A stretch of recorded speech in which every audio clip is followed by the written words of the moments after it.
अस्सलाम वालेकुम dear friends. आज का जो लेक्चर है वो रोमन इन्वेजन्स के बारे में है। The Roman invasions of England. कल हमने हिस्ट्री ऑफ इंग्लिश लिटरेचर का फर्स्ट लेक्चर किया था जिसमें हमने कैल्टिक ट्राइब्स को डिस्कस किया। We discuss Celtic tribes and Celtic people, how they came to England and British. किस तरह से ये लोग यहाँ पर जब आकर यहाँ पर सेटल हुए, उनका रिलीजन क्या था, उनकी एजुकेशंस क्या थी, उनका पॉलिटिकल स्ट्रक्चर क्या था, उनका ट्रेड क्या था, इकोनॉमी क्या थी, उनके रीजंस क्या थे कि वो यहाँ पर क्यों आए थे। तो आज कल के लेक्चर में हमने ये सब कुछ डिस्कस किया था। आज का जो लेक्चर है इसमें हमने रोमन के बारे में पढ़ना है कि रोमन क्यों आए थे और किस तरह से रोमन ने कैल्टिक लोगों को इन्वेट किया और यहाँ पर अपनी सेटलमेंट बना दी, और कैल्टिक ट्राइब्स में और रोमन एम्परर में किस तरह से फर्क था। तो पहले हम डिस्कस करेंगे रोमन इन्वेजन्स को कि रोमन इन्वेजन्स कब और कैसे हुई थी। तो रोमन इन्वेजन अराउंड 43 एडी में होती है।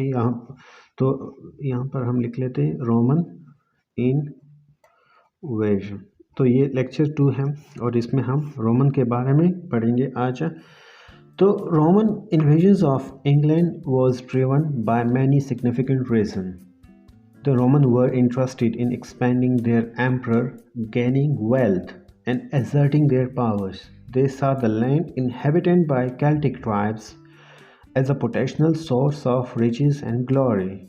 Apart from that, the Celtic Roman wanted to prevent the Celtic from uniting and posing a threat to the Roman controlled territories in Europe. कल हमने बात की थी कि कैल्टिक ट्राइब्स जो थे वो कॉन्फेडरेशंस में रहते थे, और यहाँ पर इस कॉन्फेडरेशन का फ़ायदा ये था कि ये लोग फॉरेन एनिमीज़ के लिए यूनाइट होते और उनका मुकाबला करते। तो जो टेरिटरी ऑलरेडी रोमन कैप्चर कर चुके थे यूरोप में, तो उनको खतरा था कि कहीं ये कॉन्फेडरेशन है कि इसकी वजह से, कैल्टिक कॉन्फेडरेशंस की वजह से कहीं उन्हें इन टेरिटरी से हाथ कहीं उनके हाथ से ये ना चली जाए। तो उन्होंने क्या किया कि प्राइमरी रीज़न तो यहाँ पर का जो ट्रेड था, यहाँ की जो इकोनॉमी थी, यहाँ का जो लैंड था, उनको हासिल करना था, लेकिन साथ में ये थ्रेट्स को भी ख़त्म करना था।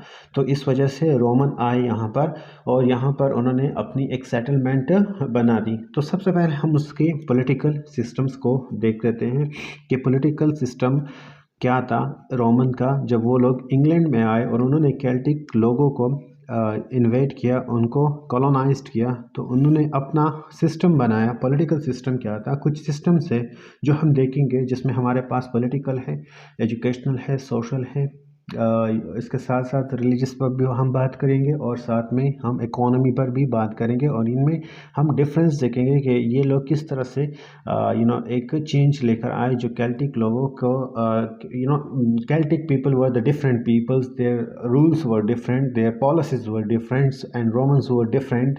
सो हम इन के दरमियान जो डिफरेंसेस थी इस पर भी हम डिस्कस करेंगे।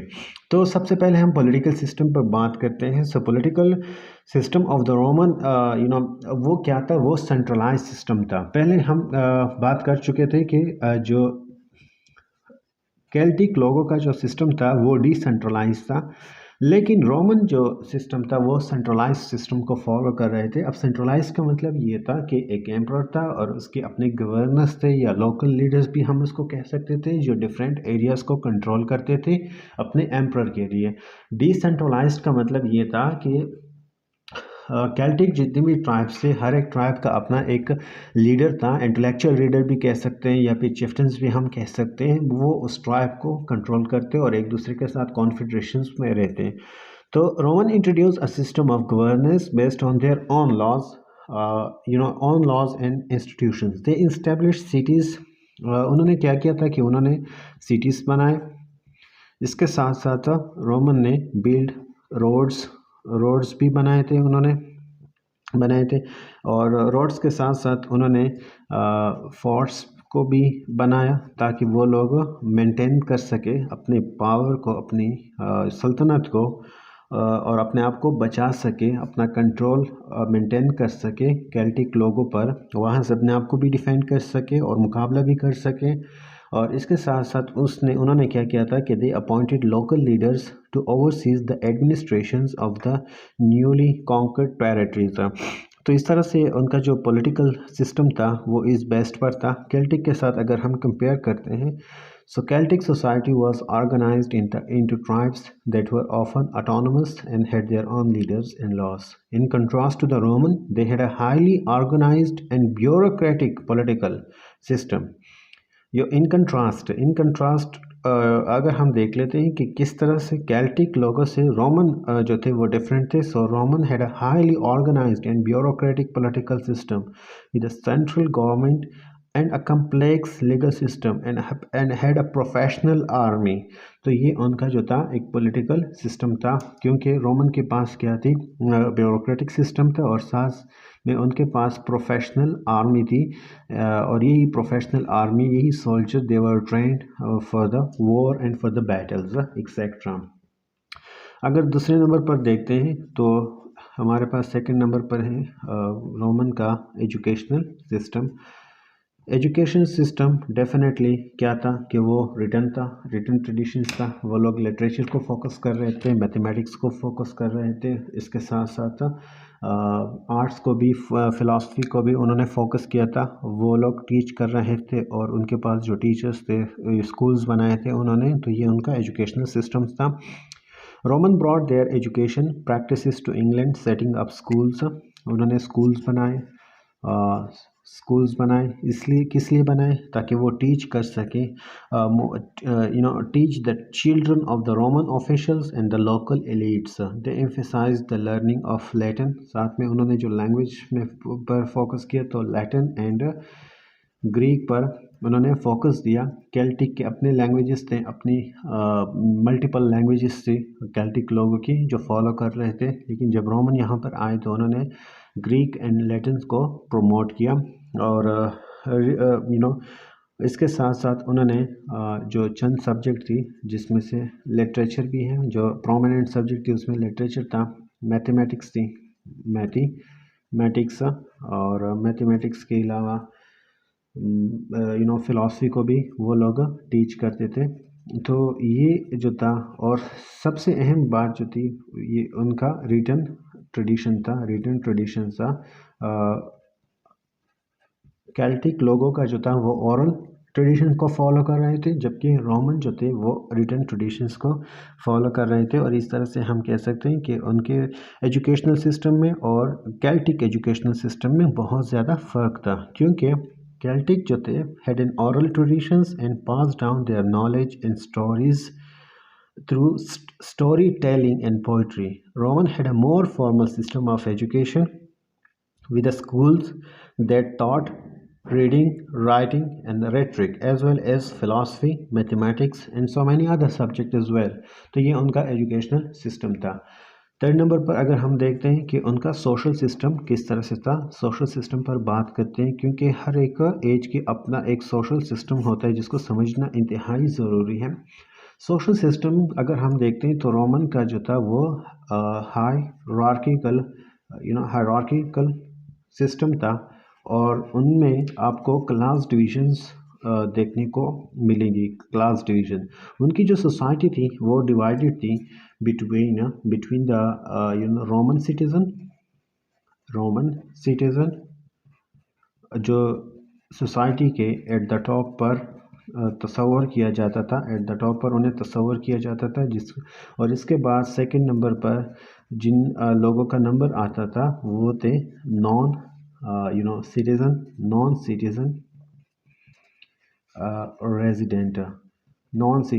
रेजिडेंट, और थर्ड नंबर पर फिर उनके पास स्लेव्स आते थे। स्लेव्स का नंबर जो था वो थर्ड पर। तो इस तरह से उन्होंने क्लास डिविजन्स को भी मुतारफ़ कराया था, इंट्रोड्यूस कराया था, कहाँ पर, इंग्लैंड में, और ये लोग इसी चीज़ को फॉलो कर रहे थे। So the Celtic tribes were organized into small, decentralized communities that were often led by chieftain or tribal leaders. They had a strong sense of kinship and community, and valued personal honor and bravery. But in contrast, The Roman had a more centralized and hierarchical social structure with a complex system of citizenship and the class distinctions. तो ये उनका जो था एक social system था। आगे चलते हैं और हम उनके रिलीजन को भी डिस्कस करते हैं कि उनका जो रिलीजियस सिस्टम था वो किस तरह से था। रिलीजियस में वो कौन से बिलीव्स को मानते थे, कौन से कन्विक्शंस को वो लोग फॉलो करते थे। जस्ट लाइक कैल्टिक, इनिशियली वो भी क्या थे, वो भी पॉलीथेइस्टिक थे, वो भी पॉलीथेइस्टिक था। मल्टीपल गॉड्स को मानते थे और गॉड्स एंड गॉडेसेस को वो उनकी प्रीचिंग करते थे। लेकिन बाद में जब क्रिश्चियनिटी आती है और कुछ लोकल उनके जो गॉड्स थे वो भी ऐड हो जाते हैं। सो अगर हम कैल्टिक के साथ देखते हैं, so the Celtic practice a polytheistic religion that was tied closely to the natural world with the belief in gods associated with nature, fertility and warfare. जबकि हाँ, अगर हम रोमन की बात करते हैं, on the other hand, initially practiced a polytheistic religion that focused on the multiple of gods and goddesses, but later adopted Christianity as their empire expanded. तो ये उनका religious system था। और आगे जाते हैं और इनके ट्रेड इकोनॉमी के बारे में बात करते हैं कि उनका एक इकोनॉमिक सिस्टम था वो किस तरह से था। तो कैल्टिक लोग जो थे वो तो डिफरेंट ट्रेड्स को फॉलो करते थे। डिफरेंट ट्रेड्स में वो लोग स्किल्ड थे, जिसमें आर्टिजन्स भी आते, क्राफ्ट्समैन से मेटल वर्क करते थे, इलेक्ट्रिक आइटम्स बनाते थे। इसके अलावा गोल्ड का काम भी वो जानते थे, फार्मिंग भी करते थे। लेकिन अगर हम रोमन के बारे में बात करते हैं कि रोमन का जो इकोनॉमिक सिस्टम था वो किस तरह से था, तो रोमन ने क्या किया था कि रोमन ने एक तो एक्सटेंसिव रोड्स नेटवर्क बनाया था। इसके अलावा उन्होंने ट्रेड रूट्स को भी बनाए थे ट्रेड्स के लिए, ताकि वो फिर ट्रेड्स उनका through this routes they can easily trade with others, with other countries and other cultures as well. उन्होंने करेंसी को भी इंट्रोड्यूस किया था, करेंसीज को भी उन्होंने इंट्रोड्यूस करवाया था। और इसके साथ साथ उन्होंने एडवांस्ड फार्मिंग टेक्निक्स भी इंग्लैंड में इंट्रोड्यूस करवाई थी। तो ओवरऑल जो इंफ्रास्ट्रक्चर था रोमन का वो बहुत ही ज़्यादा ज़बरदस्त था comparatively to the Celtic people, क्योंकि यहाँ पर एक तो सेंट्रलाइज सिस्टम था, एक एम्परर था और पॉलिसीज थी, उनके थिंकर्स थे, और यहाँ तक के लोग एजुकेटेड थे comparatively to the Celtic people. क्योंकि केल्टिक पीपल में जो थे, केल्टिक पीपल में लोग ओरली एजुकेशंस को फॉलो करते, लेकिन यहाँ पर उनका जो रिटन लॉ भी था, रिटन एजुकेशंस भी था। तो नॉर्मली लोग एजुकेटेड से, so they work on the new techniques and they work in a very different manner at that particular time. Thank you so much for the today's lecture.